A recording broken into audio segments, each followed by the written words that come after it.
ಬನ್ನಿ ಭಾವ, ಕೂತ್ಕೊಳ್ಳಿ.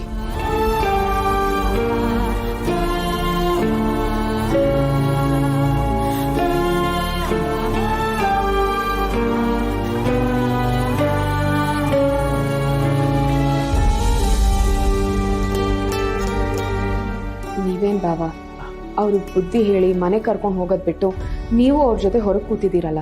ಅವನವ, ನೀವು ಮನೆ ಬಿಟ್ಟು ಬಂದ ಮೇಲಿಂದ ಏನೇನು ನಡೀತು ಅಂತ ನಿಮ್ಗೆ ಗೊತ್ತಿಲ್ಲ.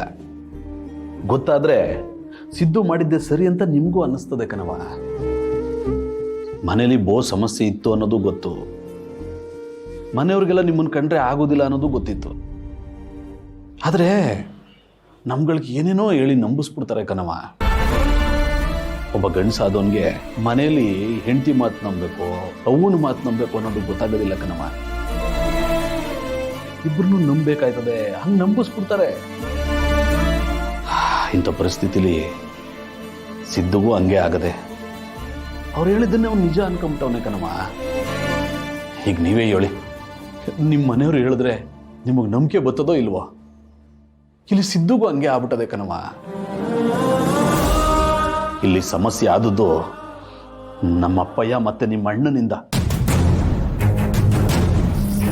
ಅವರಿಂದನೇ ಇಷ್ಟೆಲ್ಲ ಎಡವಟ್ಟಾದದ್ದು.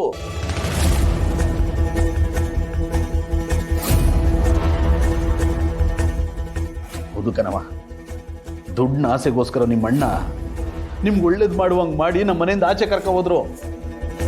ನೀವೇ ಒಪ್ಕೊಂಡು ಡಿವೋರ್ಸ್ ಕೊಟ್ಟಿದ್ದೀರಿ ಅಂತ ಡಿವೋರ್ಸ್ ಪೇಪರ್ನ ನಮ್ಮ ಮನೆಗೆ ಬಂದ್ಕೊಟ್ರು.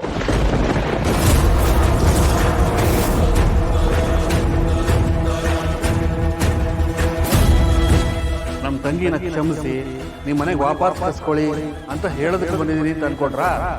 ಖಂಡಿತ ಅಲ್ಲ. ನೀನ್ ಯಾಕೆ ಪೋಸ್ಟ್ ಮಾಡು ಅಂತ ಹೇಳಿದ್ರು? ಏನ್ ಪೋಸ್ಟ್ ಅದು? ಇನ್ನೇನ್ರಿ ಇರುತ್ತೆ, ಡಿವೋರ್ಸ್ ಪೇಪರ್. ಏನ್ ಹೇಳ್ತಿದ್ದೀರಾ ಭಾವ? ಹ್ಞೂ ಕಣವ, ಇಲ್ಲಿ ನಮ್ಮ ಅಪ್ಪ ಹಿಂದೂ ತಪ್ಪದೆ, ನಿಮ್ಮ ಅಣ್ಣಂದು ತಪ್ಪದೆ. ಈ ವಿಷಯದಲ್ಲಿ ಹಾಳಾಯ್ತಾ ಇರೋದು ನಿಮ್ಮಿಬ್ರು ಜೀವನ ಕಣವ. ಈ ವಿಷಯ ಸಿದ್ದು ಗೊತ್ತಾಯ್ತಿದ್ದಂಗೆ ಮನೆಯಲ್ಲಿ ರಂಪ ರಾಮಾಯಣ ಮಾಡ್ಬಿಟ್ನ. ಬದುಕಿದ್ರೆ ನನ್ನ ಮೇಡಮ್ ಅವ್ರ ಜೊತೆ ಮಾತ್ರ ಬದುಕೋದು ಅಂತ ಹೇಳಿ ಮನೆ ಬಿಟ್ಟು ಬಂದ್ಬಿಟ್ಟವನೇ ಕಣವ.